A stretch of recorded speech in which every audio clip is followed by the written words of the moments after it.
All right, Happy New Year, Larry. Happy New January. Year, John. Welcome back to the world of real estate. Yeah, feels like it kind of ends for about 2, 3 weeks there, mid to late December, doesn't it?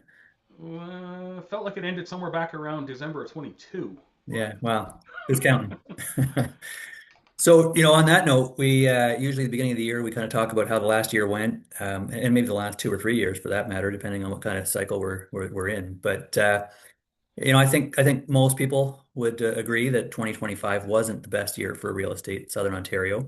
Um, every community, whether we're yeah. talking Oakville, Dundas, Toronto, wherever. Um, would your thoughts be consistent with that, Larry? Well, John, I mean, one, yes, I agree. It's been 25 was definitely a trying year for buyers and sellers, the real estate industry in general, and every peripheral industry of it, whether it's your lawyers or your finance side of it or anything Hmm. else. Mortgages coming up for renewals cause a lot of grief for people. It's hard to believe, John, sitting here today that we're coming up on 4 years that we've been talking about this type I of know. market. I mean, COVID blew up in 2020, which, I mean, wow, that's almost 6 years ago that COVID Hmm. came about. I'll never forget the day we were getting ready to go away and the world came to a halt on March 13th, 2020. Real estate went crazy 2 months later and never slowed down until we hit the spring of 2022 when we actually Yeah. started seeing rates go up again.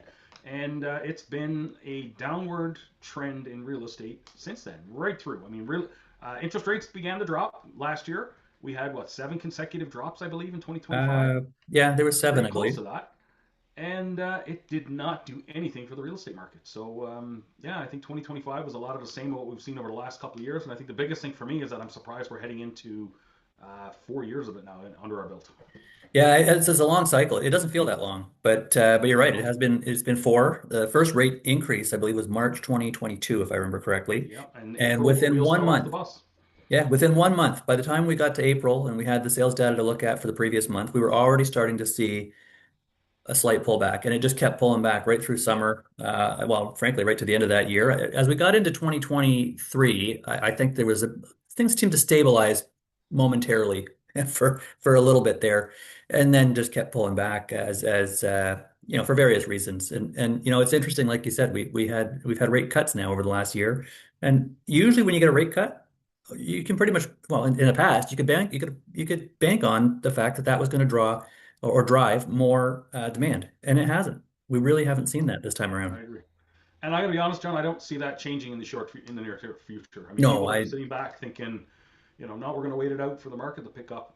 The unfortunate part is, now I don't have a crystal ball, but it's not on my radar right now. Like I don't see anything right now that our country is working on, our governments are working on that is going to cause this to flip because I believe it's more than housing, it's economy, it's international politics, it's there, so many things going on right now that have to get pulled back into line before we can actually see some life come back into the real estate market. well, absolutely, and things will change in time, but all the things that even our government right now is working on, none of it is likely to make a dent in the short term, I think. So, to expect wildly different results in 2026 compared to 2025, I think is unrealistic. Usually at this point, and I don't know if you've noticed this, but usually at this point in the year, here we are in 2026. By now, we'd already have plenty of reports and projections from major firms, real estate firms, real estate, uh, not brokerages, what's the word? Regulators, CREA for Regulate, the yeah. organizations, CREA, OREA, CMHC, All major the big banks. banks usually got their Yep. projections out by now. And there's only been a few, and Yeah. they're very mixed in what they're suggesting. I mean, Royal LePage was projecting only a handful of points increase, or sorry, decrease Well, the nationwide. banks have been pushing, or the banks have been showing that they're expecting housing to drop by 4.5% across the country this year. Yeah, Now, well, and well, that's that's why I just wrote Royal national. LePage. Royal LePage is Yeah. So basically I the same mean, thing. But when you look at and across the country, what happens is, that's a roll up of very different markets. I mean, the yes, market in Regina is going to be very different than it is in Halifax or Toronto or Hamilton or wherever, right? So in Ontario, and I think Ontario and BC are both expected to not have great years, at well, least I according to read the these other day that reports. Vancouver hit a low of 30 years, Yeah, which, I mean, again, it's a reflection of what's going on. And Toronto's market doesn't work much differently than what Vancouver's market works. no, very similar. Obviously, yeah, and I mean, the things going on here in Ontario with manufacturing and that, I mean, shutting down automotive plants in Windsor, you would think wouldn't have a massive impact on the GTA, but it does.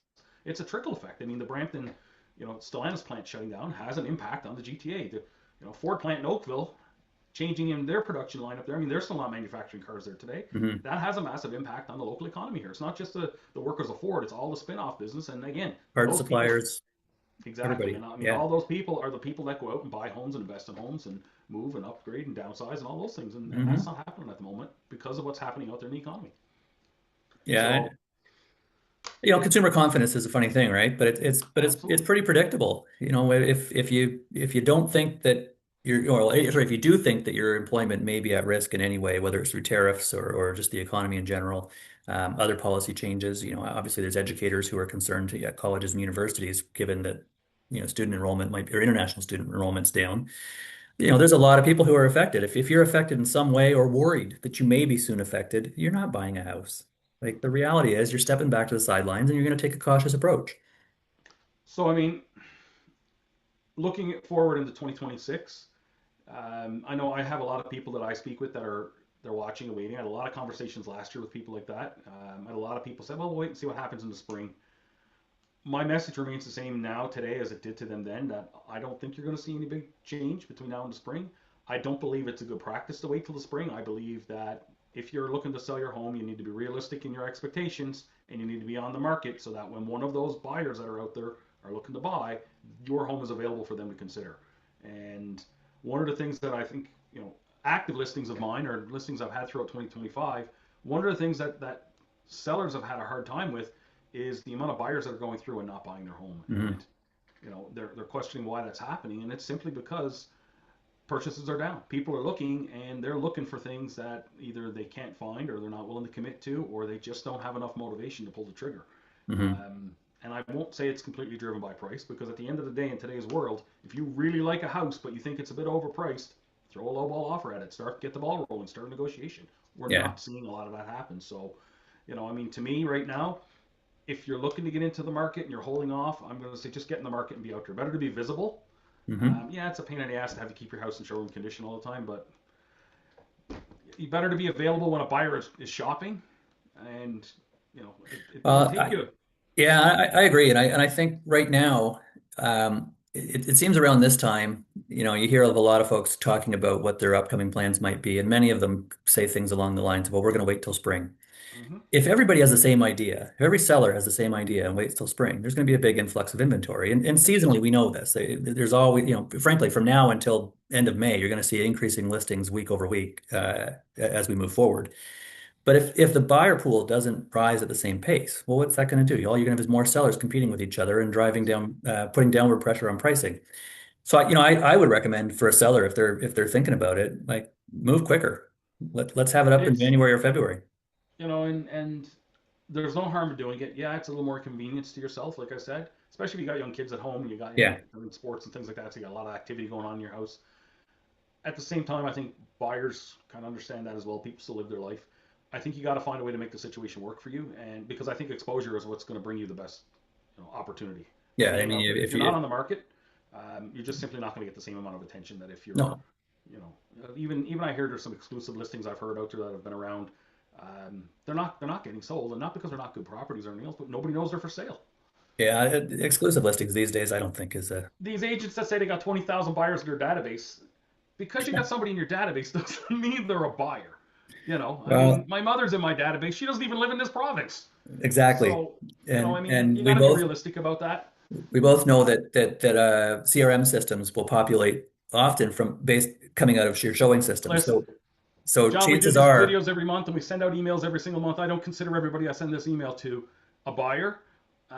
This email that we do and these videos we do, these are information sessions to share information with people so they know what's going on. I'm hopeful exactly. that one day they're going to reach out to us, one of us, but I'm not delusional to think that they're all my clients. No, of Um, course. but when agents take that and say, well, I've got 15,000 people in my buyers in my database, that's a very inaccurate representation. And all they're trying to do is get more listings. Yeah. And you Don't be hear those fooled by ads on the that. radio, you hear those ads on the radio all the time. And I can So, tell you, I'm in those guys' uh, yeah, email list. Why? Because I showed one of their listings, not because I'm a yeah. buyer. So, So, and don't, or the other one I get a good kick out of is that if we don't sell your house, we'll buy it. yeah, I know right. you will, but you won't pay anywhere near what the seller's looking for. Not even You'd be lucky close. to get assessed value. So, at the end of the day, um, exposure is what sells your house. Getting it out in front of as many qualified buyers, and to me, I don't care who buys the house as long as it's somebody who can afford to buy it and close the deal. And Yeah. that's where your realtor needs to step up, and they need to get you all the exposure they can get, and they need to qualify the people that are coming through, and make sure, especially in today's market. I mean, same thing from the buyer end. I mean, if you're representing a buyer out there today, or if you're a buyer, you need to make sure your client's in a position that they can close the deal. Um, Yeah. you know, or on the flip side, if you're buying a property, especially if it's a home that somebody hasn't owned a long time, if they bought it in 21, 22, 23, you got to make sure they're not upside down on that mortgage.